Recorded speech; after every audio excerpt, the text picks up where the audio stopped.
Mayam Krumzare don't agree with Impact News Nay Raj Nongthombam Manung Hutna Hariba 360-degree analysis ki Saturday edition habiti Saturday night show da Mayam Butram Lokchari. Ngasi ki Saturday night show sigi show stopper obikadriba guest singasi lagliba April ki tarik marida koi board hane khaniba Palace Compound Imphal da leiba Bhagya Chandra Open Air Theatre ki hall sida auditorium sida release to godori bahai miyam the premiere show nabgi tamakta same saba pumloi lorba adugumba maitelon film NINGTHIBA NONGLIK hari film sigi cast and crew ni ladies and gentlemen boys and girls children of all ages please put it together for the team of NINGTHIBA NONGLIK NINGTHIBA NONGLIK ki team mutam buchari aham dalingsen birvisi film sigi story writer screenwriter and also producer koigi oja Krishnakumar Gurumayum ne aham to Krishnakumar Gurumayum welcome to the show appreciate you joining also joining us film asida mamang the music video mayam yang unagraba yamna mayam yang pamna kanano ne masigi heroine seven piece haina hangnakiba artist ni koigi mayam na hen thodon khanarba Langlen Chanu ni Langlen busu taramnokcheri welcome to the show appreciate you joining too and also joining us yening maithong ni habata dance to da mayam thodong ne khangnakraba dum nova dance ne har gadi Manipur gi hero mayam da haitare nupa artist marakta dance yam phajana tawba dum laba actor amakhangni koigi inau Sagar Sorensangbam Sagar basu taramnokcheri welcome to the show okay ahan basi ai film any question ai dar question ai hangja basi akoi khangjaning duni miyam du khangana bitan ja logja duni maraduna anyone marakta dum combing balerga so happy ning balerga so dum happy ro direct question hakte aduna aingonda hakta ne khungiro na natabida dum khomirakpa yani adubu to start with film sigi producer overi ba story su ibiri ba aduga screenplay su ibiri ba only direction khatang miss tawre ani ji raga direction karwe tawdina adai dusu laksege adubu laktringai sida tarik mari da premiere show unaba release tono ba sem sare karam mongda kari release ki plan lebiri ba numisi khatara topa matung tarak pada kai lei hari film sigi miyam da yohon bagi tangka khai tar madu yorabni na huji kai to bian kan biri kamai to bi kitang kan ahan bada ekoi ki si tang mari da bot ta pangthok kadur basina premiere show ni mi mayam public ta tawdori ni stage ta mayam gi ekoina comment ka mayam gi review si tarani adu hasi akoina film si yengba matam da di koini tongala project ta thadna yeng thoe fana meng thoe adu special oiba kangbu khra so koina yeng han grahana moi sing se loina bak moina review se phajam pibi review se khra pibi matung ina moina charity tawjage adu tawjage hena lam Manipur gi si asomna kan wangu and then si moirang thangana chingbada book toksing gi su yawre adu ai haibadi ngamja di sine ai gi plan je hosi fok yoina thi okay adu koi cinema theater da di masi kyam kuina changini lag theater da di masi ai na handak se kitang April tha si loirak pa swai digi oina tha gi haina lepi aina lepani okay April tha si da di lagti la ane base whole thing situ okay adu ayam bana tarik maris dagi koi premiere show lo matung da lekai da su charity show mayam lagpagi oi thokpa leiri okay yamai jai handak tha si da soidana Manipur gi miyam da cinema hall gi kuthang da premiere show amadi lekai gi charity show singi kuthang da soidana yorani adu film se ayam bana kogi film se ki team jina dum khara yeng thoe ayam basaro haibagi wahum dilere Langlen da laksige Langlen di kyam yeng dribra premiere show ngairi da premiere mesedi yeng gen kai to biri wahang se khumjadingai mawo na si Manung Hutna gi meeting tabi ba khoi tarabu kokno khurumjari yeng khre wahang da taw khre kano Imphal hotel da tawraga yeng re yam nungai aduga kapsu kappe phanam su noi nok padi phanam nok khre adum mayam su yeng ba matam da adum pukli tingai nok padu di orani adu film se karam makhal gi film ne khan bi yamna romantic we film adura ya tra comedy adura tragedy adura khona sum huji phau da trailer ani hai tar YouTube ta koi thengna jare online da aduna masi matu kap gi sin ga su kharjum yauri karam makhal gi film ne hai bi ningi hojik hai gi ba homak to yaurani nok pada soina hai sini pukli tingkai no ani adegi adum kap pada so khoi kap yengi ba khoi bau kap bani na adum babok sing adum kap kan ning khalim ram de ai khoi si babok mo khalam oi bani na ko adu ai yengaga mayam ne na khangbirani okay yenga mayam thoidona khangani April gi tarik mari ni board ta pangtok to ni Palace Compound Imphal da ba Bhagya Chandra Open Air Theatre mayam thoidona hena khangna raba adugum laba auditorium am khani masida mayam la last oidani yengdorum ni April mari mamang dia maming sakhi ba isai am khangni madu isai thu sida yauduni yening ba maithong ni madu gi maithong yeng han bada yam chawba takdang nakhi ba yam pajana dance to gi ba khoi gi Sagar film ji yeng bir khara pra kamai to biri yeng re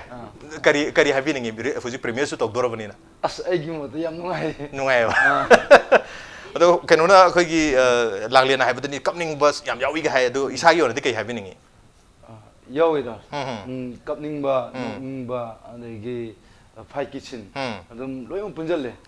punjal baje mayam punna mak yenga khangani okay adu isagi wena di karamba makhal gi style of acting ne hena nungai jing khe handa gi film se to matam da ade dance ta di yamna khong khos yam sing hai ta sa to bai di hai da atop dancer man hek to hai di to ganda ba yam effortlessly to yam nungai na to fok ma di thengna jare isa se dancer oina zum hobiram do male hek yeng maru khangja ba jai da adu kari ne hena nungai ki action scene ne nungai ki bra awa nungai ki bra comedy nungai ki kamai to ki thang hai bi angang chabagi role lewe okay school gi angang saba school gi duga loktak lom da gi aja angang gi role gi han hor pai ta angang oringa gi character se ani yam pam jana tawe adu masina ai yam nungai je okay angang oringa gi role to buje okay yam nungai ni angang oringa gi role to du se sana ga chillaga school ga du ne school ka jing gi hana okay tak ta kamai na brought up torok pai model sida mana agi laidiba angang singdoga chapmana ba makeup sida mana sana ga chillaga kwa mapa daga cycle thor chancel lakpa mayam de yeng mo tam de yam kai hai ta goosebump thokpa hai tare nung si bodo mayam tamin lega khubak bak khrak pos mayam yo na han special show ka special show utpasida okay ado Tamu Krishnakumar na hari ba film si wari ji very ni screenplay so mo screen so mai uttu ni na i thokpiri ni ani jam maru ba part ni hai tare pre production gi ado wari je loktak pa to so habit based to type to so hai bi re hedi Tamu gi any connection with loktak or adu si story si kamaina lakhe bano kitang hai bi okay ado se ai mota di ai Manipur gi ladiba miyam sing se koi family background condition miyam se yam kanna hojik tabu khar khati phar narak pu yaure yam kanna phabadi oina de ado like se ngasi ekoina prithvi mafom kya da samna London da hairo Australia da hairo and then chi America da hairo just Ohio da hairo mai te masa mama lei moi background se ekoina thiu matam da di just their brought up se moi brought up se mapa nga phaba gumba or mama inhang yombi gumba na tobo se ekoina adum theng nei ba ko ase ai gi film gi wari se Raj hang birakta ga su aina sum haipet hang podi matung haija ba yani ba se single parents amakakna ka mama yaw da ba macha ani se mapa amakakna yok charak pani da loktak sa nga pharaga macha se semak pani sema kanda mas na adu tarik mari gi khara khakte ni khakte ni sima de ai hai du ni sima di main sima di ko yam maru e pot ni ba kamai taw na angang sima pun success oi hi ge hai ba se si ge ulak ka ni ma gi life se ulak ka ni se at the end he will be there at Ohio okay rags to riches ai tar kam ram da badang ina kun Ohio yogi doi wari Ohio yogi doi okay adu koi number ju Ohio number su yobra Ohio sa khre na text de irga loisen de jal Ohio gi di yeng bira khangani adu Ohio gi mi gi voice te yam yawe okay moina de telephone torok pa ma se kaurak pa yam yaw bani ai kon hai ja ado koi artist ane mangna takpi khibada Sagar na su Langlen na su film si comedy su yawre tragedy yawre action scene ga su yam yawre takpiri ado isa as a writer mo ine wiki bani na masi kari kar makal gi masi genre adu mas kar makal film ne hai bining masi comedy ne hai bining bra masi aina comedy makni so haining de aduga just like tragedy mak so haining de and kai aina sum life sigi mix up tawbasi sinida aina aigi life ki journey ma chatpa matam da tongan ba mayam thengna basi aina na hawang dam nungai ba nokning ba imana ba Singapore laga larik tamingai matam gi nungai basi si aina side apply to ijabni okay aduga amuk aigi larik pa bagi matam professional course chalak pai timing se su apply to ijabni ade interview kamai face tawni khotni hai ba sing si su aina loina experience le jaba sing do adu sum apply to jaw ni mayam na kai khan bi do personal experience film se loi thada bani adana ultimately artist sing na madu mayam do loi perform tar to ni okay Langlen lak je Langlen gi role se na komai to jano yam comic o gibra na ta awa ba sin nga to o gibra kana ko gi co artist sing ga act to mi na gi kitang tham isa gi experience film se gi aina saba lauriba role se thazaman bi na okay satri magi role le iche somaga magi mamanabi oidoi ni haitare aduga ko ek tomina do sina da santos aduna dum khambiro mayam so dum no e khoi nok pa matang se kaino akhoi holy spirit sanaba matang se simdi het kai ge no e khoi adu hayeng bot ta di jimgining e mayam tawdoi mayam sing okay adu akhoi gi screen se maru ina oza santos ka paminare habi wahum tak pere aduna to bata koi film sigi atai artist singa act to mina gi tanja se somaga su phangam dong male atopa kana act to mina ki mo koi dagi mo gi act to mina bada isa gi personal experience hai tare ka kyam nungai gi kari to gi Kitang tabiyo dito. 제 소마감 레레 액토미나바세 남나다 산토스카 Okay. 제 소마감 무에니세 오예 아두가 아기 이마나비 레미나바 사바마 야우리 오케니수 아두 얌 누가예 아두두가 슈팅 tawba matam gase as pung baro hela phok taweba aduga school dagi oza aduki matik phabai chang da ko Numidang su namine ba? namine Okay. aduki matik wana namine Light se kapsel laga. Hostel chara. Okay, hostel chara namne Okay. aduga se khoi haini thenge ga haibagi mi singse nammi ba singse ai simdi tawarage ayang ware aduna ai simdi yongna ba tawarage haiba kanam khandeba sida bulo seladi sida bu fajaradi ne mayam se loi khallaga tawmine adu film se yinga kanda ko Okay. yam pukning yam nungsiba matang yam yawi nupi oirobani nupi da awaba pibagi matang simdi khangde mayam da di khangde aingon da di pukning yam nungsijaba aduga kapkyu matang haibumdi oy Okay. Ado huji comedy ki part to di Santosh ka koi oza Santosh ka pula kumina rabani na comic part to madi yam yaro mani koi Langlen ki se ado awa part su Langlen ki yauduri ra mai tawi awaba part di ay yaudre no ige adum yaure ado bukari khan bine koi mamang ki music video sing da di Langlen si yamna serious oiba role ga tawgi bani na madu ki pura contrast ta opposite ta handak ti yam comedic oiba yam comic oiba role ne tawdu se kari happening ni mamang imagi su imaga na koi music video le yebse serious oiba koi maitai chanura ningol am kha ki role tawdu ni ara hoji ki sina yam comic oiba tawbuni na kari happening sai sida taseng na harabada ko ai se sam sang bani na ne aingon da piba role se chana roi haidana haidi hero sidagi mana likhat khrani natragana masa high five sabda khara mala roi haidana ne kaino schedule lokthok pigi boga yam yawe ba adu na taseng na sigi kaino se pirak pakanda role se pirak pakanda ai pakhatche haidi sadoi potse irang lang ing angor leiba sadoi ni na ai man khidradi samsina maru oiraga ai ligradi je samade ne na ahan man thokradi na ai am pakhatle adu yengkanda makeup tawbiri duna su angang manaba mong da su tawbire adu camera thari mi duna su ai phajawa khalla nambiram dara ai angang su male phasu phajare ai na pam du dum thokre pam mar thokre screen da taning bai me su taram ai ta role si yam chana na okay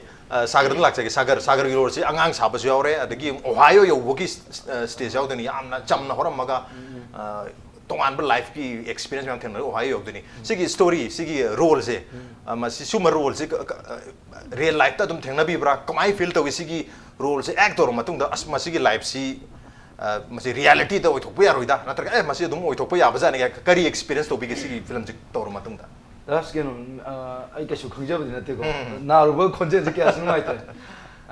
ai na real life ta di thokri aduga aina yamba dakishan je si ru ma gi ju kwai fast aham script i ba ham ne da man sagar sumai sumai na ama i ge nang ek to bungam gudra na hai aina dra ingam na ai palana i thiga lo khosa ga oja guru me am ta na ga i tok je ge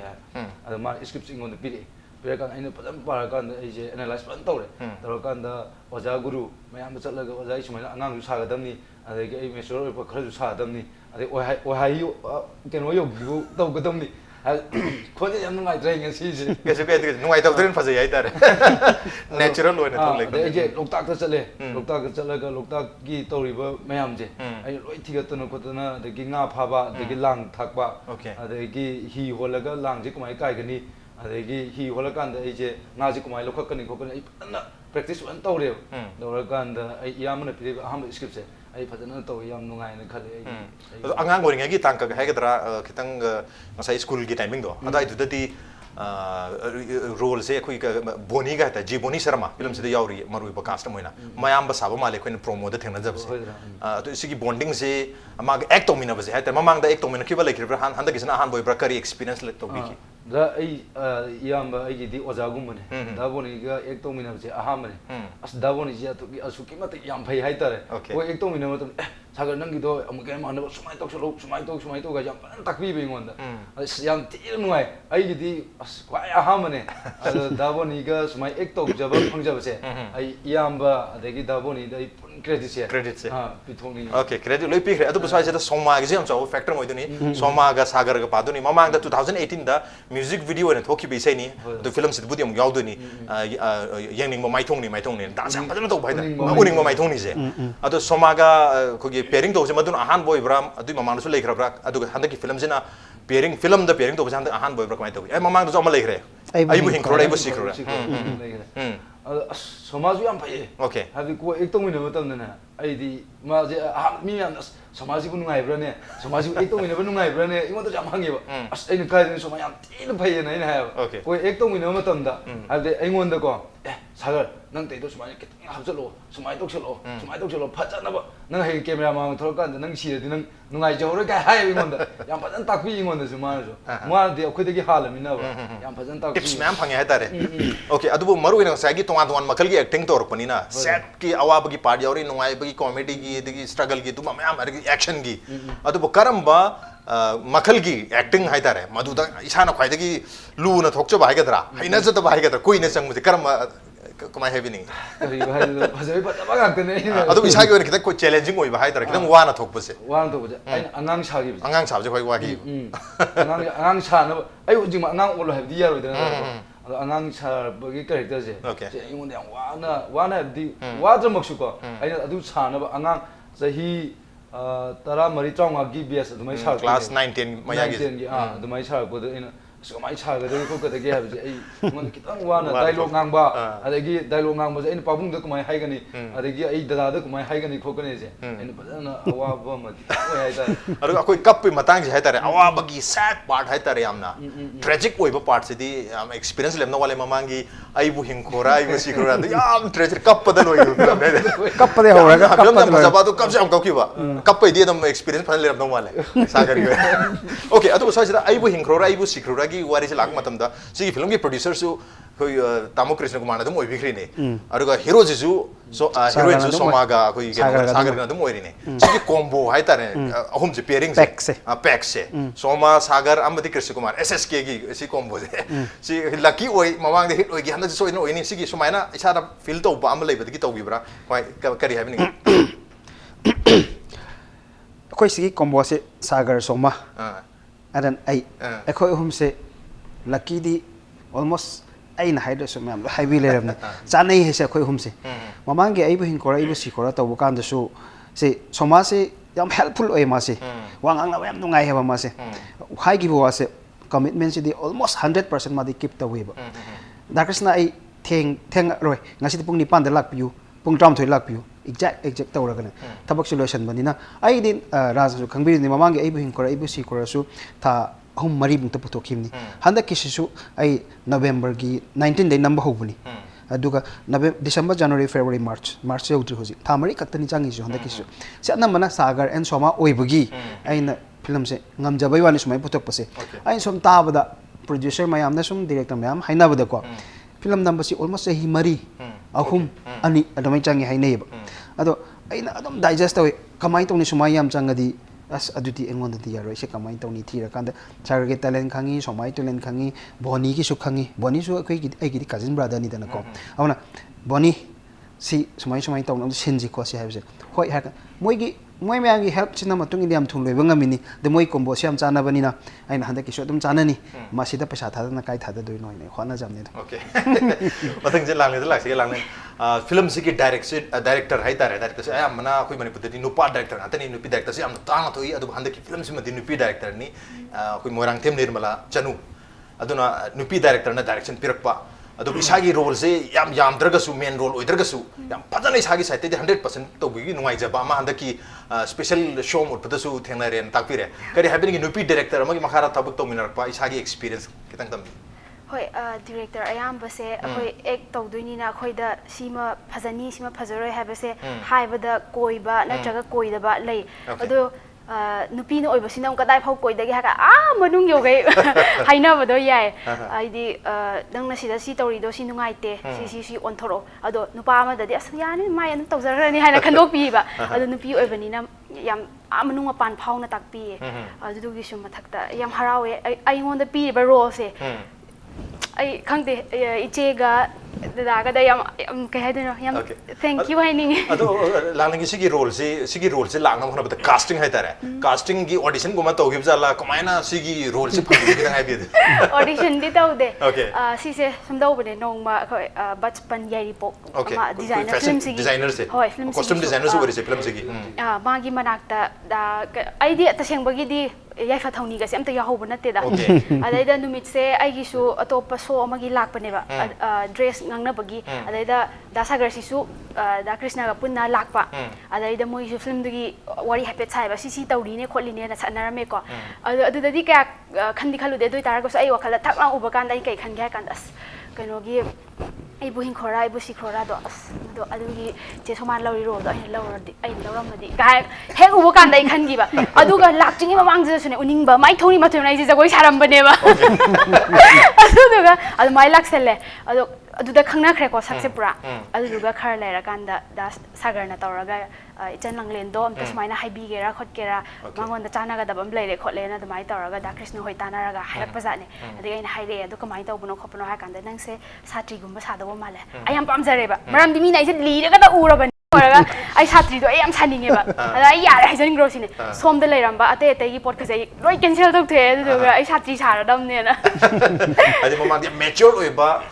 appearance haiter look mayam da perform to gibani na role mayam to gibani na mina hangbada ai husik se chahi kashu yam driba aduga mina hangbi ba kan da kamai khumbiram ge da khangde Langlen se sum khambada chahi 30 mayam gi ram dong male ai sai than ta kan wan the ai jini adu di mama gi music video da su yamna kai ta adum ba ya mature oi ba ningol sing nura sing sa gi bani na mayam na su khara aloi na su ba sam sang ba gi su ram ba su ya adu bu sang sam ba da ka su yam le do ma de role do no ram do ma le ta mamang da fa ju ki role na ha gi phang ba ni na ma ma yam na ha ori ja ni so mo kan da ka si ori do ma le na ha oi na dum uri ma sam yam sang je ta ra ka su okay ke no tla ke Sagar ga khoi tamu ki kiran ga di mamang da gi tamu Krishna ga di mamang da gi dum composer le re adu si composi si matang da composi lucky fortunate adum ba combo ne na isa yo ne feel to bi bra SSK gi compose Soma Sagar and Krishnakumar ke ya bini kari feel to hai mamang gi experience ai bu hingrora ai bu si krora adi music video lagi ba so mayam si yeng ora album am se lai kari uning ba mai thongi je yam tin bam je ai di sumai sakne bo thande o so film da wala paise adu uning ba mai thongi kana gi idea di ogi actually sini ba khoi ge se ko sigi film se ningthiba nonglen number plan sa hana tawraga leira bane ba ina adagi idaga adai lo sela lo plan tawra bane ba isai matang di hana nama thaduk si haina tawba ai aseng bane ai li dei se isai matang di hana nama thaduk si na tawba sei sida uning mai thong se me toni na se ma kan da khoi isai se namma bane ba namma se lo sela kuma tam da khoi gi te salam director se magi project ama kak ta magi service ama dhaklong phangjalak pan okay ma nei ba director se aham bai se adeida mana dark sai mata yam sai kamai to no khang dai isai chu number loisan de man to ise ai ras ka test ke doragi sne was dark sai lak ke la hai la pham tumin bom pham ai kai na test pa hai ro ke doragi ha kan sa ren smai to thab am khanjal e ko le thabak sibu to gadra si project su pai ai mathai am sare ai ne as thabak to nangi live kini ko ade ai ki project si di khatang tab thar su ai adamai to na isai solution biro hai na hai ra kan isai samana solution biro me dana okay otherwise film su mana dum torong film se man to gadabani haba ado mana thabak phanggi dina ko kana to aduga Sagar ga khoi ki combo se almost Sagar se film atai hamba album music album ko masudum yang kuma me ko ai kuma matung da like ai ge hek thang na pam dagi di ai bin ko ai bu si question hamba na ina mai pai bisi okay ado sima hek super hit adum oi gre adu tamu Krishnakumar na koi gi Sagar se egi film se da hap kani ma ta hongani have gi protagonist hongani have gi kenu se wakal je ma gi hani music video uru badai ra na tra hana dagi dum khangna badai kari ma have na ham su thang ra siwa aina ma se talent yam lai ba look su yai ba han u gi base mainly su oi ba ko khang budi han de khangna budi khangna aina sigi track ta lak tringi de khange ko la matung da in sum khalak padu ne talent su som lai raga thawai su som yaw raga ma se ifau phau di kamai to jano ai gam ta para yenge na ai bin ko ai bu sikra da para yeng bani da super chat khraba okay ade matang da film su amuk chat le ade uning mai thong song chat khre ade locha ge samla lak ta muk chat le hoji mi kop sigi da so muk wan ta lai re film sigi sei sing loi wan ta lai re ba hui su kut hete yo ning na tawri loi hangchi hayeng ma se hayeng chi ma sem thador ani kut hekta yo ning si ju film sigi sei wedu na te adu ti tong man bani ai ge mai ne su adu de so muk yam phau ne ning khal okay film sigi na di sei ohum sini uning bo mai thong ne adagi locha ge samla lagta ne mi kup sigi da maktala mane okay see ohum sidi loine hit chala banga tani ama je music video already millions ta haitare 4 millions over oiram Sagar wakhata bi ꯂꯥꯏꯕꯛ ꯐꯕ ꯍꯥꯏꯇꯥꯔꯦ ꯍꯥꯏꯕꯗꯤ ꯑꯩꯈꯣꯏꯅ ꯍꯦꯛꯇ ꯐꯖꯍꯟꯅꯤꯡꯉꯤ ꯑꯗꯒꯤ ꯁꯤ ꯌꯧꯍꯟꯅꯤꯡꯉꯤ ꯍꯥꯏꯕ ꯅꯠꯇꯦꯕꯗ ꯃꯌꯥꯝꯅ ꯅꯨꯡꯁꯤꯕ ꯑꯩꯈꯣꯏꯅ ꯈꯤꯇꯪꯈꯛ ꯇꯧꯖꯔꯤꯕꯁꯤꯗ ꯃꯌꯥꯝꯅ ꯄꯦꯟꯕꯤꯗꯅꯀꯣ ꯑꯩꯅ ꯁꯤꯁꯤꯃ ꯌꯧꯗ ꯌꯥꯗꯦ ꯀꯥꯏ ꯃꯤꯉꯣꯟꯗ ꯍꯥꯏꯖꯕ ꯑꯗꯨ ꯅꯠꯆꯗꯦꯕ ꯃꯌꯥꯝꯅ ꯑꯩꯈꯣꯏꯅ ꯇꯧꯖꯔꯤꯕ ꯈꯖꯤꯛꯇꯪꯁꯦ ꯃꯌꯥꯝ ꯃꯅꯤꯄꯨꯔꯒꯤ ꯑꯁꯨꯛ ꯄꯤꯛꯈ꯭ꯔꯕ ꯈꯔꯁꯤꯗ ꯑꯩꯈꯣꯏꯅ ꯍꯩꯖꯕ ꯈꯖꯤꯛꯇꯪ ꯎꯠꯆꯕꯁꯤꯗ ꯃꯌꯥꯝ ꯕꯥꯕꯣꯛ ꯃꯌꯥꯝꯅ ꯅꯨꯡꯁꯤꯕꯤꯗ꯭ꯔꯒꯗꯤ ꯑꯩꯈꯣꯏꯒꯤ ꯚꯤꯌꯨꯋꯔ ꯃꯁꯤꯡ ꯑꯗꯒꯤ ꯑꯩꯈꯣꯏꯒꯤ ꯇꯧꯔꯤꯕ ꯃꯌꯥꯝꯁꯦ ꯁꯤ ꯌꯧꯔꯝꯗꯕꯁꯨ ꯌꯥꯏꯅ ꯑꯩꯒꯤ ꯃꯣꯠꯇ ꯊꯝꯖꯅꯤꯡꯉꯤ ꯑꯗꯨꯒ ꯃꯇꯨꯡ ꯇꯥꯔꯛꯄꯗꯁꯨꯀꯣ ꯚꯤꯌꯨꯋꯔꯁꯤꯡꯅ ꯅꯨꯡꯁꯤꯕꯤꯌꯨ ꯑꯩꯈꯣꯏꯅ ꯍꯩꯕ ꯍꯩꯇꯕ ꯈꯔ ꯇꯧꯖꯔꯤꯕꯁꯦ ꯃꯌꯥꯝꯅ ꯇꯨꯡ ꯀꯣꯏꯅ ꯁꯞꯄꯣꯔꯠ ꯇꯧꯕꯤꯌꯨ ꯍꯥꯏꯕꯁꯦ ꯃꯌꯥꯝꯅ ꯁꯣꯏꯗꯅ ꯁꯞꯄꯣꯔꯠ ꯇꯧꯅꯤ ꯃꯅꯤꯄꯨꯔ ꯄꯤꯛꯈ꯭ꯔꯕ ꯃꯅꯤꯄꯨꯔꯁꯦ ꯈꯛꯇꯪꯗ ꯃꯅꯤꯄꯨꯔꯒꯤ ꯃꯄꯥꯟꯗ ꯃꯅꯤꯄꯨꯔꯤ ꯂꯣꯟ ꯈꯪꯗꯕ ꯃꯌꯥꯝ ꯑꯃꯅ ꯏꯁꯩꯁꯤꯡꯁꯤ ꯌꯦꯡꯉꯒ ꯑꯁ ꯐꯖꯈ꯭ꯔꯦꯗ ꯏꯁꯩꯁꯤ ꯃꯅꯤꯄꯨꯔꯤ ꯏꯁꯩꯁꯤ ꯃꯔꯣꯟꯗꯤ ꯑꯝꯇ ꯈꯪꯗꯦ ꯑꯗꯨꯕꯨ ꯌꯥꯝ ꯐꯖꯩꯌꯦꯅ ꯃꯌꯥꯝ ꯍꯥꯏꯅꯔꯛꯏꯅꯤ ꯇꯣꯉꯥꯟ ꯇꯣꯉꯥꯟꯕ ꯂꯝꯁꯤꯡꯗꯒꯤ ꯏꯚꯟ ꯃꯄꯥꯟꯗꯩꯕꯨ ꯍꯥꯏꯇꯥꯔꯦ ꯏꯟꯗꯤꯌꯥꯒꯤ ꯃꯄꯥꯟꯗꯩꯕꯨ ꯀꯣꯃꯦꯟ ꯄꯤꯅꯔꯛꯏꯅꯤ ꯍꯥꯏꯇꯥꯔꯦ ꯃꯔꯝꯗꯅ ꯁꯣꯏꯗꯅ ꯃꯥꯏ ꯄꯥꯛꯄ ꯐꯤꯂꯝꯁꯨ ꯑꯣꯏꯅꯤ ꯑꯗꯨ ꯃꯌꯥꯝꯁꯨ ꯑꯗꯨꯝ ꯃꯈꯥ ꯇꯥꯅ ꯄꯥꯝꯃꯤ ꯕ꯭ꯔꯦꯛ ꯑꯃꯇ ꯂꯧꯖꯒꯦ ꯕ꯭ꯔꯦꯛꯀꯤ ꯃꯇꯨꯡꯗ ꯃꯈꯥ ꯇꯥꯅ ꯋꯥꯔꯤ ꯁꯥꯟꯅꯖꯒꯦꯀꯣ ꯑꯣꯀꯦ ꯕ꯭ꯔꯦꯛ ꯌꯥꯝ ꯊꯝꯖꯔꯛꯀꯦ ꯕ꯭ꯔꯦꯛꯅꯤ ꯁꯨꯃꯤꯡ ꯇꯥꯗꯨꯅ ꯂꯩꯕꯤ Welcome back. Adon Mirbusi Manung Hutna Saturday Night Show ni adu ngasi ki show sigi show sto parna lagleba April tarik mari da Bhagya Chandra Open Air Theatre Palace Compound Imphal Bota premier show ut kodroba adum lova Maitelon film Ningthiba Nonglik hai film masigi cast and crew ni matang sei Tamo Krishnakumar lakchagi Ningthiba Nonglik ana thon bai se title ki matang de kem hang jawdre Ningthiba Nonglik ana tholi bi wan thosi kari oideno masi Ningthiba hai jena कोई कहनोगी सागर की Ming होती रहा नोंगलिक ऐसे ना heroine की Ming होती रहा कौन तो उजार राज ना हम चुम एज्यूम तो है ओके आई ऐसे आई ना थोड़ी सी लाइक कई है तारे स्टार्ट ये है तारे निको निंगथीबा है बेसिडी यम फजाबनी नत्रा नोंगलिक है से रेन ड्रॉप से ऑल द टाइम अदुम फजरे ग्लिटरिंग और लाइबा तो मासे लाइमाई ता ताब फुन दा तारगदी स्वाई मांगेबा अदो मासे इपाक अम दा तारगदी मागी ड्रॉप मैमसना यम फजाबा पस अंक कोई मैंगे लाइवलीहुड अम सेमी बको देना निंगथीबा हाइबा मिंगसे सागर पीबनी मासे इपाक नि हेबा निंगथीबा से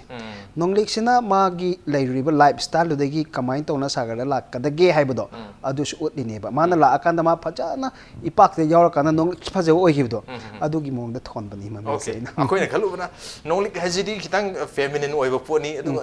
नोंगलिक नोंगथीबि नोंगलिक हाइद्रिदा हाइद नोंगथीबा हाइजे कइनो अदुदि मसी character Jangi ममिंग Oram now Male some खल्लुबा हाइतारे अदुबु कइनोगी सिगी title थोमदगी मतांगसिदा नोंगथीबा नोंगलिक अनदि थोनबिरे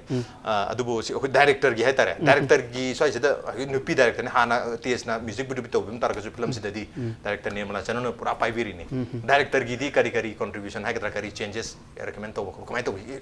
team works entire film number dra script tara script ta su aduga film gi set ta su bi ai maru oiba contribution sing haigatra changes sing lebi khebra ma akhoi se film se number hodring da ko script se phajana phamaga nei nei okay nei ne matam da mana angon hai darksna sigi sin siga si singi sequence happening amuk tang retouch tawsi haibana chingba adumai tawga tawe and akhoi wari se chamana flow da leibse sequence hangdok thangjing amani di tawgi and film number matam da su nupi ojaraga su ko aina khoi first number si thanga karang se mai mayum se hero si mayum se thanga karang se khoi hold tawiba 4 days hold toy aina hai ima de phajam permission or ima de unage khotna ge hai man as hoi darksna unna bi haga moi ima dan phajana blessing tawre e khoi de ko mai pak no khon oi bunga phajana namu kholu ichan pi si su nei punna thabak tawmino ko mino sinare ado man ada number matam da su ko ai ne hai base ai di like samna har da thabak taw se ai di kitang ni thugal le ba yam thuna hekta tawsal le ba ai di ado mana sometimes ma tas darksna khot che taw kani ba en sumai taw hai do ni ba ai di ai de target amada lai bu ni magi na phaja bai target ni ai gi na matam su phaja ba su pami ba ai na du tang da mana ai ne pam ja ba sing se sa adum taw bi hai tare sometimes ma adum pom thok pa swai ma tan pi oi bani na pom thori je maru ina kenoji ki story su screenplay su tamon lo ibi gi bani na adai du da tamon na pamba digi director na pamba khena pam hai like aina pamba na si short si number matam da mai mamit ase asom da leigre kai se ai di adu ma yeng lei de ai di camera angle gum de khang pon te ai di live ni yengi se ai di direct yeng bani na ko aina pam aina script ibada uriba poto suppose boni ge elina ga le min na basida elina le pisina boni da matung onsan gare kai se ai di am yengi camera di khangdam ni na ko adu me matang da aina sum khai bo ka pale mana ngda phaja explain to wi da krishna sidi sumai to do ni oh ai so just oja ma dong la dong khale ma su nongai hai tare am okay langlen du lak chage langlen gi film ji gi journey si am nongai ba journey moi duni yam comedic oi ba oi duni adu kari habiling film sida serious role gumba ꯐꯪꯉꯝꯃꯒꯗꯤ ꯀꯥꯏꯁꯨ sometimes ꯈꯟꯕ꯭ꯔꯥ ꯑꯗꯨꯒ ꯑꯩꯉꯣꯟꯗ offer ꯇꯧꯔꯤꯕ ꯔꯣꯜꯁꯦ ꯑꯩ serious ꯍꯥꯏꯕ comedy ꯍꯥꯏꯕ ꯑꯗꯨꯃꯥꯏꯅ ꯊꯤꯗꯦ ꯑꯩꯗꯤ artist ꯑꯃ ꯑꯣꯏꯅ ꯑꯩꯉꯣꯟꯗ ꯄꯤꯔꯛꯄ ꯔꯣꯜꯁꯤꯡꯁꯦ ꯐꯖꯅ ꯇꯧꯒꯦ ꯍꯥꯏꯅ ꯈꯜꯂꯤ ꯍꯥꯏꯕ ꯑꯗꯨꯃꯥꯏꯅ ꯆꯪꯁꯤꯟꯈꯤꯕ꯭ꯔꯥ ꯀꯔꯤ approach ꯂꯩꯕꯤ ꯀꯃꯥꯏꯅ ꯇꯧꯒꯦ ꯍꯣꯏ ꯑꯩ ꯑꯗꯨꯃꯥꯏꯅ ꯈꯜꯂꯦ ꯍꯥꯏꯇꯥꯔꯦ ꯍꯥꯏꯗꯤ ꯄꯤꯔꯛꯏꯕ ꯀꯦꯔꯦꯛꯇꯔꯗꯣ ꯑꯗꯨꯗꯣ ꯑꯩꯅ ꯂꯧꯕ ꯉꯝꯗ ꯇꯥꯔꯒꯗꯤ ꯄꯤꯛꯀꯦꯔꯥ ꯆꯥꯎꯒꯦꯔꯥ ꯑꯗꯣ ꯑꯩ ꯄꯔꯐꯦꯛ ꯑꯣꯏꯗ꯭ꯔꯤꯕꯅꯦꯕ ꯑꯗꯨꯅ ꯄꯤꯛꯀꯦꯔꯥ ꯆꯥꯎꯒꯦꯔꯥ ꯇꯧꯔꯤꯕ ꯄꯣꯠꯇꯨꯗ ꯑꯩ ꯄꯔꯐꯦꯛ ꯑꯣꯏ ꯇꯥꯔꯒꯗꯤ ꯑꯩꯅ ꯄꯥꯝꯖꯔꯤꯕ ꯄꯣꯠꯇꯣ ꯈꯤꯇꯪꯗ ꯑꯣꯏꯔꯁꯨ ꯃꯍꯩ ꯌꯥꯟꯕ ꯍꯧꯔꯛꯄꯒꯨꯝꯕꯅꯦꯕ ꯑꯗꯨꯅ ꯑꯩ ꯁꯥꯇ꯭ꯔꯤ ꯁꯥꯒꯦꯔꯥ ꯑꯉꯥꯎꯕꯤ ꯁꯥꯒꯦꯔꯥ ꯐꯠꯇꯕꯤ ꯁꯥꯒꯦꯔꯥ ꯑꯐꯕ ꯁꯥꯒꯦꯔꯥ ꯑꯩ ꯍꯦꯛ ꯄꯤꯔꯛꯄꯒ ꯑꯩ ꯂꯣꯏ ꯁꯥꯅꯦꯕ ꯑꯗꯣ ꯃꯃꯥꯡꯗ ꯐꯤल्मꯁꯤꯒꯗꯤ ꯃꯔꯤ ꯂꯩꯅꯗ꯭ꯔꯦ ꯃꯃꯥꯡꯗ ꯃꯣꯏꯅ ꯁꯦꯡꯒꯥꯎ ꯂꯥꯛꯄꯗ ꯑꯩꯁꯦ ꯌꯥꯝ ꯐꯠꯇꯕꯤ ꯑꯃ ꯁꯥꯍꯜꯂꯦ ꯑꯗꯣ ꯃꯌꯥꯝꯅ ꯍꯧꯖꯤꯛ ꯌꯥꯝ ꯊꯤꯅ ꯊꯤ ꯍꯥꯏꯌꯦ ꯑꯩꯁꯦꯀꯣ ꯅꯪ ꯑꯁꯦꯡꯕꯗ ꯑꯗꯨꯃꯥꯏꯅ ꯇꯧꯕ꯭ꯔꯥ ꯈꯣꯠꯄ꯭ꯔꯥꯅ ꯑꯗꯣ ꯑꯩꯅ ꯍꯥꯏꯅꯤꯡꯕꯗ ꯑꯩ ꯑꯁꯦꯡꯕ ꯑꯗꯨꯃꯥꯏꯅ ꯇꯧꯗꯦ ꯄꯤꯔꯛꯏꯕ ꯀꯦꯔꯦꯛꯇꯔꯗꯨꯒꯤ ꯃꯇꯨꯡ ꯏꯟꯅ ꯑꯩ ꯇꯧꯕꯅꯦꯕ ꯑꯗꯨꯒ ꯑꯩ ꯄꯤꯔꯛꯄ ꯄꯣꯠꯁꯦ ꯌꯥꯝ ꯂꯨꯅ ꯈꯟꯒꯜꯂꯦ ꯍꯥꯏꯇꯥꯔꯦ ꯍꯧꯖꯤꯛꯀꯤ ꯄꯣꯠꯇꯨꯁꯨ ꯗꯥꯒ꯭ꯌꯥꯅꯅ ꯑꯩꯉꯣꯟꯗ ꯍꯥꯏꯔꯛꯈ꯭ꯔꯤꯁꯦ ꯅꯪ ꯐꯠꯇꯕꯤꯅꯤ ꯍꯥꯏꯔ ꯈꯛꯇꯪ ꯄꯤꯔꯛꯈꯤꯕꯅꯦꯕ ꯑꯇꯩꯗꯤ ꯑꯩ ꯏꯁꯥꯅ ꯂꯣꯏ ꯁꯥꯒꯠꯆꯔꯒ ꯑꯣ ꯁꯤ ꯇꯧꯕ ꯌꯥꯏ ꯁꯤ ꯇꯧꯕ ꯌꯥꯏ ꯑꯗꯨꯃꯥꯏꯅ ꯈꯜꯂꯒ ꯌꯥꯔꯗ꯭ꯔꯥꯅ ꯑꯗꯨꯃꯥꯏꯅ ꯍꯪꯉ ꯌꯥꯔꯅꯤ ꯍꯥꯏ ꯑꯗꯨꯃꯥꯏꯅ ꯇꯧꯈꯤꯕ ꯄꯣꯠꯅꯦꯕ ꯑꯗꯨꯅ ꯑꯩꯉꯣꯟꯗꯗꯤ ꯄꯤꯛꯀꯦꯔꯥ ꯆꯥꯎꯒꯦꯔꯥ ꯑꯩꯉꯣꯟꯗ ꯑꯗꯨ ꯊꯣꯏꯗꯣꯛꯇꯦ ꯄꯤꯔꯛꯏꯕ ꯄꯣꯠꯇꯣ ꯑꯩ ꯉꯝꯅꯕ ꯑꯗꯨꯝ ꯇꯧꯒꯦꯅ ꯈꯜꯂꯦ ꯑꯣꯀꯦ ꯑꯗꯨꯕꯨ ꯐꯤꯂꯝꯁꯤꯗ ꯑꯩꯈꯣꯏꯅ ꯎꯖꯕ ꯈꯔꯗ ꯍꯥꯏꯇꯥꯔꯦ ꯄ꯭ꯔꯣꯃꯣꯗ ꯑꯩꯈꯣꯏꯗꯤ ꯅꯍꯥꯟ ꯁ꯭ꯄꯦꯁꯦꯜ ꯁꯣꯗꯨꯁꯨ ꯎꯍꯧꯗ꯭ꯔꯦ ꯍꯟꯗꯛ ꯂꯥꯛꯏꯕ ꯇꯥꯔꯤꯛ 4ꯁꯤꯗ ꯌꯦꯡꯖꯕ ꯅꯠꯇꯅ ꯈꯪꯉꯣꯏꯗꯣꯏꯅꯤ ꯀꯝꯄ꯭ꯂꯤꯠ ꯁ꯭ꯇꯣꯔꯤꯁꯦ ꯑꯗꯨꯕꯨ ꯈꯔ ꯁꯨꯝ ꯄ꯭ꯔꯣꯃꯣꯁꯤꯗ ꯎꯖꯕꯗ ꯐꯤꯂꯝꯁꯤꯒꯤ ꯃꯔꯨꯑꯣꯏꯅ ꯑꯩꯈꯣꯏ ꯏꯙꯧꯒꯤꯁꯨ ꯌꯥꯝ ꯆꯥꯎꯕ ꯔꯣꯜ ꯑꯃ ꯂꯩꯔꯤ ꯔꯇꯟ ꯅꯥꯏꯒꯤꯁꯨ ꯌꯥꯝ ꯆꯥꯎꯕ ꯔꯣꯜ ꯑꯃ ꯂꯩꯔꯝꯗꯧ ꯃꯥꯜꯂꯦ ꯔꯇꯟ ꯅꯥꯏꯒ ꯁꯟꯇꯣꯁꯀꯤ ꯑꯦꯟꯀꯥꯎꯟꯇꯔꯁꯨ ꯑꯗꯨꯝ ꯊꯦꯡꯅꯖꯩ ꯑꯗꯨꯅ ꯑꯗꯥꯏꯗ ꯃꯣꯏꯅꯤꯒꯤ ꯔꯣꯜ ꯑꯄꯨꯟꯕ ꯁꯤꯟ ꯁꯦꯌरिꯡꯁꯦ ꯑꯄꯨꯟꯕ ꯌꯥꯎꯕꯅꯤꯅ ꯑꯗꯥꯏꯗꯨꯗ ꯁꯟꯇꯣꯁꯀꯁꯨ ꯑꯃꯨꯛ ꯂꯥꯡꯂꯦꯟꯒ ꯄꯥꯕꯅꯤꯅ ꯀꯩꯅꯣ ꯍꯣꯏꯒ ꯑꯩꯈꯣꯏ ꯔꯇꯟ ꯂꯥꯏ ꯍꯣꯏꯒ ꯂꯥꯡꯂꯦꯟ ꯍꯣꯏꯒ ꯑꯃꯨꯛ ꯄꯨꯟꯕꯒꯤ ꯃꯇꯥꯡꯒꯁꯨ ꯌꯥꯎꯕ꯭ꯔꯥ ꯁꯤꯟꯁꯤꯗ ꯐꯤꯂꯝꯁꯤꯗ ꯌꯥꯎꯈꯤꯗ꯭ꯔꯦ ꯌꯥꯎꯗ꯭ꯔꯦꯕ ꯍꯥꯏꯗꯤ ꯐꯤꯂꯝꯗꯨꯒꯤ ꯑꯣꯏꯅ ꯌꯦꯡꯉꯛꯑꯀꯥꯟꯗꯗꯤ ꯑꯩꯁꯦ ꯑꯗꯨꯒꯤ ꯃꯔꯛꯁꯤꯗꯒ ꯌꯥꯎꯔꯝ ꯇꯥꯔꯒꯗꯤ ꯍꯥꯏꯗꯤ ꯑꯩꯒꯤ ꯅꯨꯄꯥꯁꯦ ꯐꯨꯕ ꯌꯥꯎꯔꯤꯕ ꯑꯩ ꯈꯪꯅꯕ ꯁꯥꯗꯣꯔꯤꯕꯅꯤꯅ ꯄꯥꯝꯖꯕ ꯁꯥꯗꯣꯔꯤꯕꯅꯤ ꯑꯩ ꯅꯨꯄꯥ ꯑꯗꯨꯝ ꯍꯥꯏꯔꯒꯦ ꯑꯩ ꯃꯉꯣꯟꯗ ꯐꯨꯕ ꯌꯥꯎꯕꯅꯤ ꯑꯩꯅ ꯈꯜꯂꯤꯁꯦ ꯀꯩꯒꯨꯝꯕ ꯑꯩꯒꯤ ꯁꯤꯟ ꯑꯃꯇꯪ ꯄꯤꯔꯝ ꯇꯥꯔꯗꯤ ꯃꯥ ꯐꯨꯒꯦ ꯁꯤꯅꯤ ꯑꯩ ꯈꯜꯂꯤꯁꯦ ꯑꯗꯣ ꯑꯗꯨꯝ ꯌꯥꯎꯈꯤꯗ꯭ꯔꯦ ओके लांगलेन फिल्म से पांबा साधु से हीरो से तो इना नते संतोष तो इना दा संतोष से आई पामदोइनेबा आइना समा पामदोइनेबा ओके ओके अनि से अमन अमबु नुसिना जब हाइतारे ओके मथंग से सागर लाक्चे सागर गिदी क्वाइदगी कंफर्टेबल ओबे एरिया से डांस ने दम ओरमदो माले डांस हम भजन तौबनिना अदम डांस पिरकपदि डांस की नंबर तदे केम खंदे अदम पासा तौथोपि के ना दम लेरमदो माले करि हाबे नगी फिल्म सिगी कोई कोरियोग्राफर से दम लेरमनी as far as कोई डांस की मूव सिंग पिरक मतम दरी थोइदोंना अवाबा लेगिदब्रा डांस क्वाइ नुवाइजन खनबिब्रा मायाम तौरपसिदा फिल्म सिगी ओना करि हाबे नगी दास आइदि सिना लाई सिना लुइ हाइबमा अदम ले हाइदि लेइतेबा आइदि लोइमुक लुइबा अदु आइना खितंग कबोलेबल ओइबा नुंगाइजबा फिल्म सिगी ओइना हाइदरगदि अदुम डांस आइना खरा अदुम नुंगाइ अदुगा डांस तदि लॉकडाउन में जब हफ्ते लंगे गया when सीसी तो है लॉकडाउन होती है हफ्ते लंगे ai benate ko ya hadi step mama sai pir pada nang kitang ka to bai ta ne keno jo keno je dan ye se ma keno je yamna padana ta e film ji gi oi ma na ma na ingon de ta sa ga ko da sa sumai kitang to biro ma na hai ko je ana kitang to thor poma tan ma na penja ba mai ba ma na da ya ha ga haraw sa kini ya adu ni long dong ma yau ma sai yau ba ni absolu na ta ba yau job do adu yare pen thoi ji pe lei ji ko choreographer na ga aba yau ko ni dance ki di yam na yeng ba nu ngai je ta ma yam su ma appreciate to biri dance me yam nu si biyo adu film ji ki core message ai tare as a kano ji role je Ohio yo bagi journey the core message is hana di kamaine feel to bi sum sigi role se torum matung da message phajun isa da feel to bi sigi no paji gi magi life se sini antraga mana pinning is miam da pinning ba pauji le sini gan isa na feel to ja bai tar mayam da yeng mi du na di audience na ma thok pa ma dum feel to gi bi adu bo actor ba role du play to ba mi amoina tha ahum mari madu gi role do hingu du ni gen na hinga mi ni ai tare सागर ना अदुना करी fill तोगी मतम तो हुजिक करी fill तोबी मागी message से कमाई P ने खनबी अदो वारी दे प्रॉब्ली थोरो निसोक तरगो हास माने माई कॉमन मैसेज आइना सुम खजबदा हाइजब न चदे को केनो सिजे मपाम चा ममा याउद्र मतुंगदा ओके अदुगा मयाम बसिगा मपा सिगना मनाव पाजे कया पदना जेक्सिनना अदगी सेंबीबा अदगी माना अमेरिका सखिबगी स्टेज से चियो गुदा माना हजकी मयाम बसिगा मपा सिगना याम कयाम द जेक्सिनना योहनगी गे हाइबसे फिल्म जी येंग खंबिनी खंबिना सि struggle hai tar mi amagi struggle si struggle hai awa bu dang nate struggle hai bis da noning da ba phuna ba chena ba mayam yor matung si da mi amagi life ki magi journey si ulle have tar film si da sumadu mangni to yenga khang tare tarik mari da botlak pir mayam soidana yenga khang birani okay to ngasi wena di Saturday night show gi ya mari bo tangka hai tar de rapid fire gi quick fire an maming ji kitang onthok chare quick fire round gi area di ok jare quickly tuna hangjara ke yaring ai ju yaring tuna wakal khanda bida sa kumda bona son khanda bida ai tar question di common ho jagi ahan base edom koi producer dagi edom hok jarage tamo Krishnakumar dagi tamo film si release to drom ni na miyam na film si kari gudum kari gi tamte yengba laktoi no reason ohum hai tar film si yeng haning bi reason ohum si hai bi hai tar aham jalda से parent single parents ओइरगसु को नखोय लोइनबक मी ओइबक याय हाबने आइनो निंगिसे अनि सुबदना नखोय लोइनबक नसाना नसाबु वारक चद्रगदी मी कनामता ला वाररोय सिमसु यावरे दहुम सुबदा पुनसीदा खुदोंग थिबा सोयबा हाबसे कनामता न तंबंगमदना लाए सि नखोयना सिबु सुंसोय सोयदना नखोयना सिबु cope up तब तमु हाय ओके याम फजबा रीजन ओहम नि हाय रीजन ओहम जिग दमते मियाम सिनेमा सि यंग बलाक पियो हाय फिल्म सि निंगथीबा नोंगलिक से लांगलेन gi वने दे करी हाय बनि करम मरम ओहम गे दमकता मियाम न फिल्म सि यंग हनिंगी दम वखल वारगा त लैबा मी लै हाइदि नोंमता इसै नोंमाइ तारगा इसिन हराउनी न खंदबा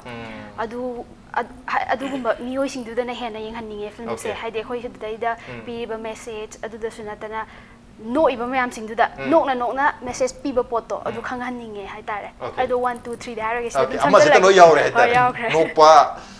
नोकथोपंग नुवाइ थोपंग अमता मिसिंग जे लायिंग बिरो ओके मथंग से सागर क्विकली रीजन ओहुम दास आइगी मोत हाइजे दारगे को साइगी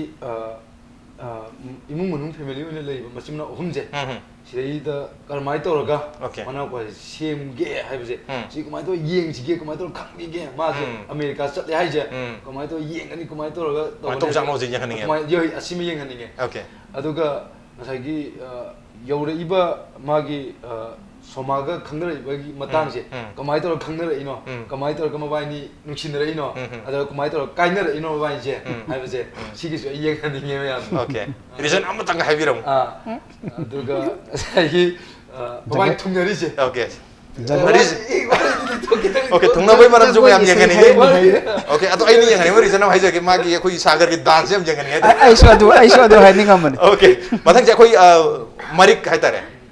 कोई नोंग मरिक सु पलिबनिना नोंगलिक पलिबनिना कोई मरिक खरा हाइजर के मरिक मैम से अपा मरिक हम खनबियो अदुगु मरिक तु खनबई मरम जो हाइबियो तारे अहान मरिक से लिगला मरिक अनिक सु मरिक से नोंगलिक अहुम सु मरिक ने चरिक मरी सुबना शरिक मा सुबना लाइरिक करम लिक से पांबी करिनो हाइबि अस मफम से मतंग अनि खक्ति खले अमा खतंग हंगबने आई नोंगलिक तोइन हाइरगे ओके नोंगलिक से आइना पामे कइगिनो हाइबदा अखोय पुनसि से हिंगबा मतमदा पोट होम चंगे हाइर कई इसिंग नोंगसि मै इसिंग से काइते लाके नोंगलिक खक्तनि इसिंग लाइस अदुना नोंगलिक सिना अखोय मयाम लोइनबा हिंगनबनिना आइना नोंगलिक से क्वाइ मरो इन लौ ओके नोंगलिक से क्वाइ मरो लौ लिक मैम हाइजखरे लिक मैम से दगी लांगलिन सम खनबियो लिगला मरिक काइ सेगे लेबनी नोंगलिक चरिक शरिक लाइरिक करम लिक आई ओइना दी होजे आई सात्री सु ओइरिबनिना लाइरिक ओइना खनजरगे आइदी होजे लाइरिक सिना कताइ फाउबा अखोय से ओपन माइंडेड ओहेलकपगे अदुगी हाइदी अयामबना वखलोन से लोइ पिक्चनर लेरेबा अयामबना आई डिसिप्लिन याउदे हाइगद्र थाइनेगी लेरम बहल सिंग से वखल चौथोपदी खितंग वाटले लाइक लाइसु तमुबा मपान चप्पा ngak नतब लाइक लाइसु gi ममी खरा ताबा मीना अवन बसे खरा दोसु पुरक बसे दुम ngam मेदुना आई लाइक सो या ने लाइक तमगा सु लाइक पादम मैम लेरी लाइक पातर येन ओपन माइंड ओराडी फिल्म से येंगरो हेन नुंगाइरानी मेसेज ने आंगा लक्सन बदा संग चंगानी हातारे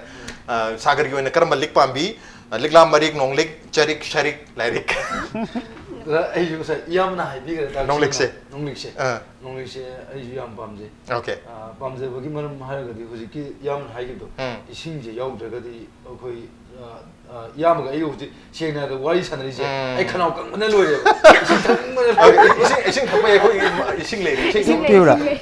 थांना तुम्हारी छाबि इसिंग हा तंग थपियो ओके लोग थुंगे को नोंगलिक से ओके नोंगलिक ना बिग थलबा ये मगम बिजरे तंग थपिरो मदन कोइसे जे तामो कृष्णकुमार लागजे तामो आई ऑप्शन खरा पिजर के हातारे अखोई मणिपुरी फिल्म की आर्टिस्ट गातनी मखोई की ममिंग से ताम मतम मखोई से करी ओजागा ओरम तारगदी करी सब्जेक्ट ताम दong मान गे से हाइबिरो अच्छा okay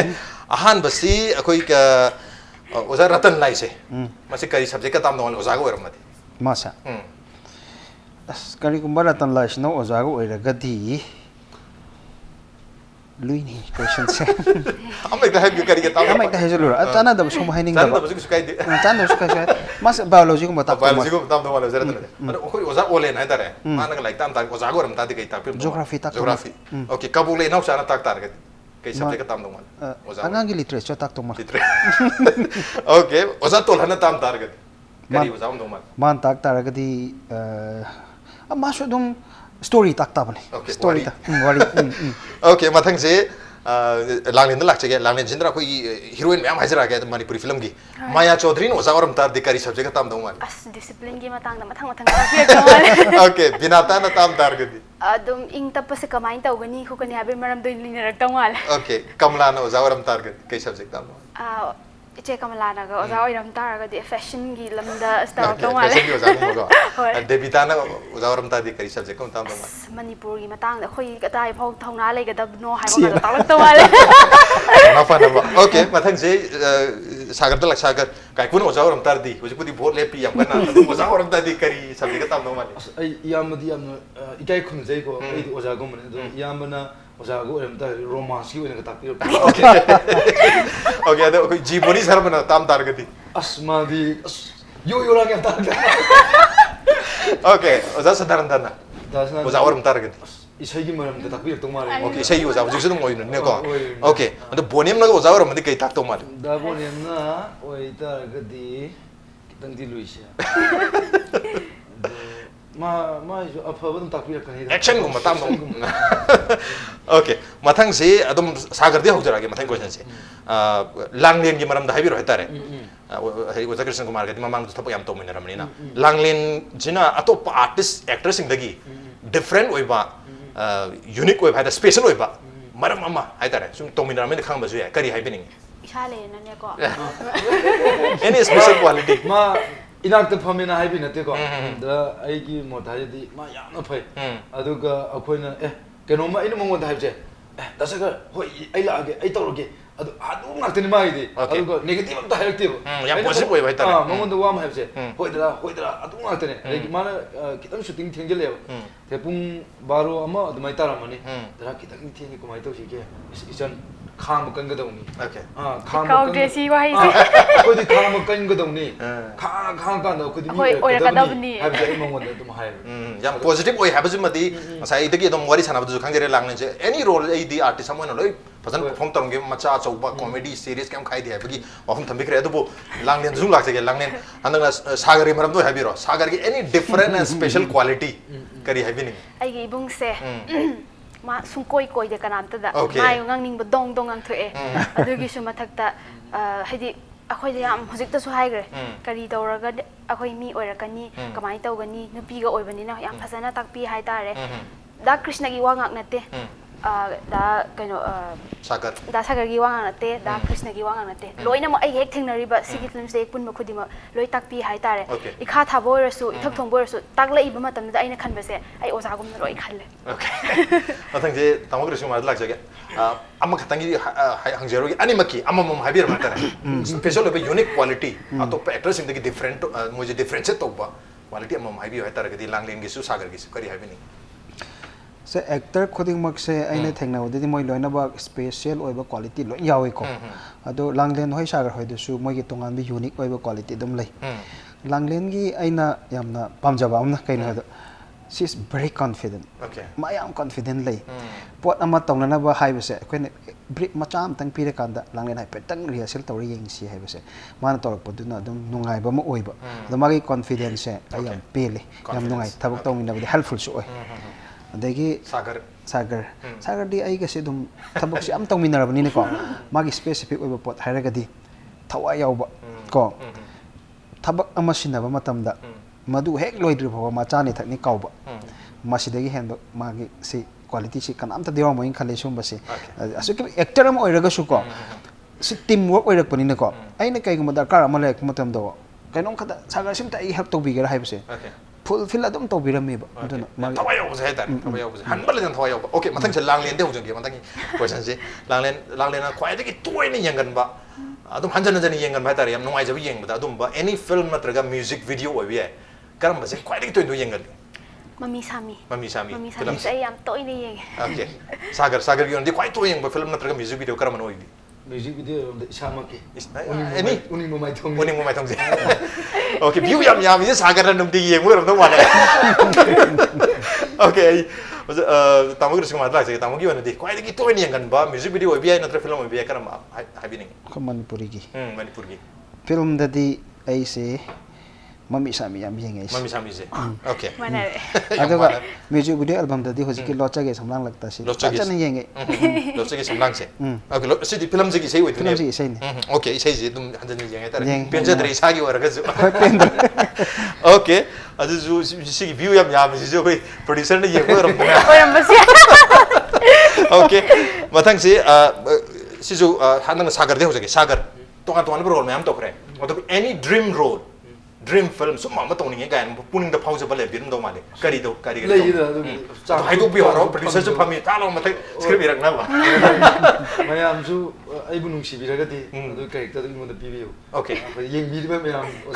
kar ma character hai ai action ke se action am tawning ya ba yam ti ba me okay langni yo de kar action che ai sam pa me okay bi ujer ka hai phu ba khot pa mak adu oirasu yai oidra maksu sakam takhat pawumba adagi sathi bhai ta adu ba sam pam je khara dum high five okay ai tamu Krishnakumar lak tamu Krishnakumar ge wana di film je film oina ai ta role na traga su role gu mu bi karam khal gi role na ta karam khal gi film ma tongning bagi dream project ai ga dum kai lebi tamu gi wana di every film je dream nga tane adu su mani each and every film je dream ne ba ko hojik ningthiba nonglik bot ta tangmari tawdu sisu dream de hojik reality ola ine ba ko aja aina tawning ba se aidi akhoi Manipur gi oiba mong si tawning Manipur se like kai hai tare aina sum mapalang gi sing se compare taw jaw da pukning se iwa da wa ba thawai se kamai ta hodoi no khoin tawdu sibu chahi kun le ga na kari oiba adagi chahi kuntra su jang na kam dau de ba hojik ki stage na mayam se loina bhab ta hoda ga na kai dau ba sum loop hot kar khal loi lei haba sigi sing si matang da puthok pagi wakal se kan khale masi puthok kuma tam da se pasha se yam thada da yaroi da duga ek to godriba kambu sing sina so ke matek phajana ek to dragadi aina pinning ba message pi banga moi da oi ba aduna ai dream oina de kama khalu jan war movie ko jana war movie tar de this is not a war movie sagar game zara de jane ala se ma action pa me hai ma action pa me se mai body se action to so pak to so man ka aigi film di aindi kai hai tare just ai khoi mai tei gi kangbu Manipuri kangbu hai tare ne ko Manipuri kangbu si mayam mathak ta pukhalak pa ya ba mayam national level la lak pa ya ba adugum bane ina pamjaina atai atopa natre social oi ba pot ta pang ba ina okay adu basi gi film gi kari mathangi question se film gi lambi se sang khogi hai ga chang na bagi hai ga turning point in life se tamogi on kamai oi be ki film gi se film gum se aina ai sum hajar da ai se mapanda lai banina film gum se Manipur film se ahamba da aina Manipur la ingda Manipur film su pak su thokte ko ado yeng su yeng de ba mapal le kan di mayang eng ata sum yeng adagi di ekhoi maitai gi ba Manipur film se lakum da ai yam nung sire ba Hindi film pak yeng dre ba dum tam de PPR la ka chala ma ti yeng numit ko ding official kum tam de cassette ama dum yeng e wais dum ta ai yam chang chi chang kai sam yeng ki mami sami sima soidra bani imaro mayang mayam su kaure dum yeng khale ba ni ko amai ton sum yeng de mai ton film su khoi myam chang na taw jodi kanan tawni masi amuk tang di taw ga yeng ge ai gi so in khanjeri myam se phungdok pangam reng ge na adumai taw kan da Manipur film gi CD mayam yeng mujena koi tamu Krishnakumar turning point oi gra ai mane mai kai change tar base ada koi Langlen yon di turning point se kamai oi gi kai de oi gi hai bining karam base oi hai bining turning point in life adu ma di haibam khangdre turning point to dukna urubule tre okay sagar yon di turning point kari hai bining rai de live phaba hai ga ko ai aham ai dancer oina background gi dancer oina le okay maning da jogoi sa aduga hero gi maning da saram hero gi maning da phan jongam ma do aduga ai gi live phaba ai bunung si bai tare ba ai oja ami je ami sina mai gi group dancer oile ma da yaujere okay adugi matung da ai je model da musang model da sang pa da gi akoi yam sina saga gi sumai to ebam thara tawsi khosi na ga tawda gi ngasi ai dancer le me model le me film sida ai film gi line da yam ni to gi ga to chi ai yam phaba la phaba gi turning point hai jeni okay aro iba question se tum sagar diga hujrage sagar manipur sida manipur gi anything aina change to ngam da baju eko abisu tawga har ga di change to ge ga khan tar ga de manipur gi any am change am to mo ga kari change to gen kan bi manipur ai na kano di hajab na te mayam tawdrasu ya to tawge ga khan ja bai ta mayam bu aina ikomo ne khumje duga aina tokje ge khan aina kari gumba minister go yam tara ga di akhoi gi manipur je akhoi gi education like se na ayan ninge okay duga akhoi gi pothok marang kaina akhoi gi vegetable le ba gi mingon mapan tangdana fazana leninge aduga akhoi lambi thongje ai fazana thamani aduga habdi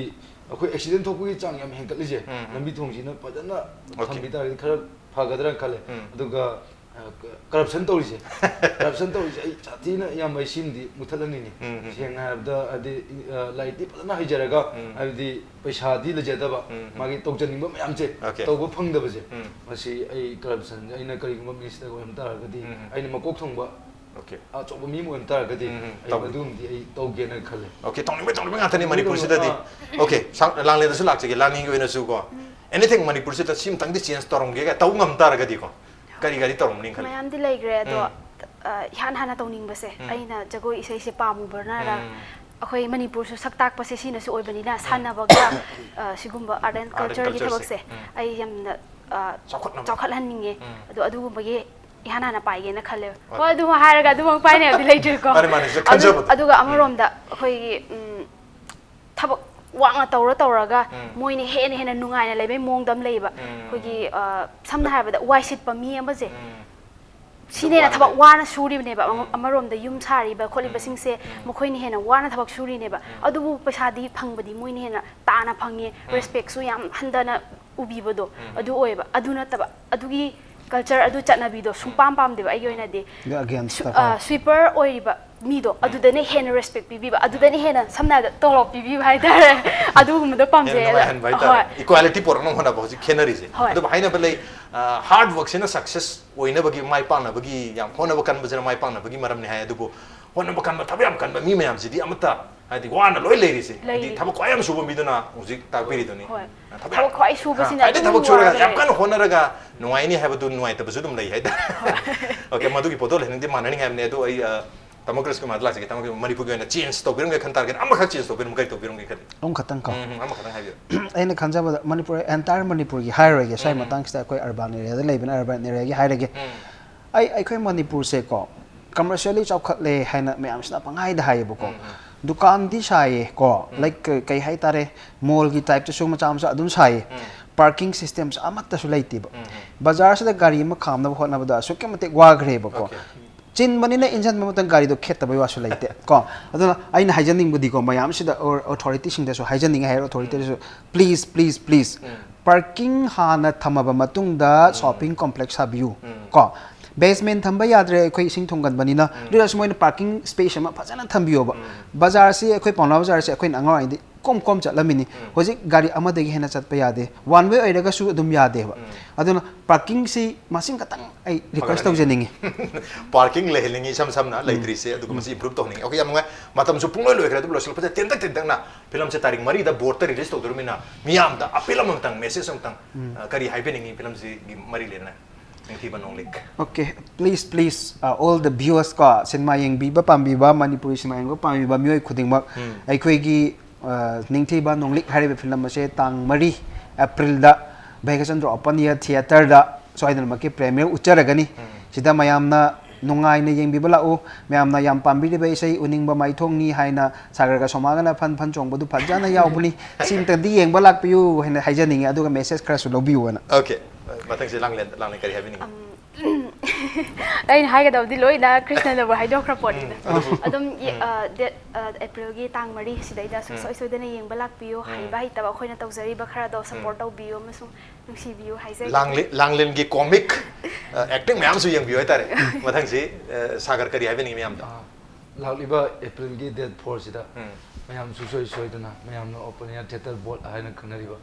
ꯁꯦ ꯁꯨꯡꯁꯣꯏ ꯁꯣꯏꯗꯅ ꯃꯌꯥꯝꯗ ꯈꯨꯠꯁꯤꯟꯅꯔꯒꯅꯤ ꯅꯤꯡꯊꯤꯕ ꯅꯣꯡꯂꯤꯛ ꯑꯣꯟꯅꯤꯡꯕ ꯃꯥꯏꯊꯣꯡꯅꯤ ꯍꯥꯏꯔꯤꯕ ꯏꯁꯩꯁꯦ ꯃꯌꯥꯝꯅ ꯁꯨꯡꯁꯣꯏ ꯁꯣꯏꯗꯅ ꯌꯦꯡꯕꯤꯌꯨ ꯑꯩꯈꯣꯏꯅ ꯍꯩꯕ ꯍꯩꯇꯕ ꯈꯔ ꯇꯧꯖꯔꯤꯕꯁꯦ ꯃꯌꯥꯝꯒꯤ ꯁꯄꯣꯔꯠ ꯗꯔꯀꯥꯔ ꯂꯩ ꯃꯌꯥꯝꯅ ꯁꯄꯣꯔꯠ ꯇꯧꯖꯔꯒꯗꯤ ꯉꯁꯤ ꯑꯩꯈꯣꯏꯒꯤ ꯃꯅꯤꯄꯨꯔꯁꯦ ꯑꯃꯨꯛꯇꯪꯗꯤ ꯆꯥꯎꯈꯠꯃꯤꯟꯅꯍꯟꯖꯤ ꯍꯥꯏꯕꯒꯤ ꯃꯅꯤꯄꯨꯔ ꯐꯤꯂꯝꯁꯦ ꯍꯥꯏꯕꯁꯦ ꯑꯃꯨꯛꯇꯪ ꯊꯝꯖꯒꯦ Thank you so much. Hari film asi ningthiba nonglik hari film asi tarik mari da April mari da board ta release tawdore soidana ningthiba film ama oirani habagi thajaba ama galor ngasi manu honagi thramse matang sai losin jage dubu losilak pasira ligla gi maike di this is ligla time hai batare yam chamba khodol amatang gift hamper am di voucher aham base hek nang lat lebiri ba tamo Krishnakumar pijage matang chen Langlen de pijage Langlen ligla gi maike yam chamba khodol amatang voucher amadi gift hamper am ka thank you so much and last but not the least film asigi protagonist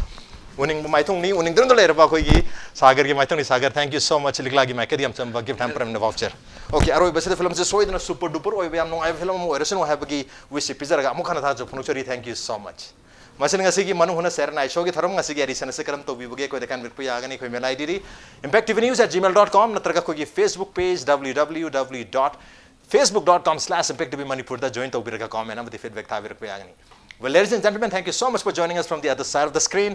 until next time this is Raj Nongthombam signing off Kurumjari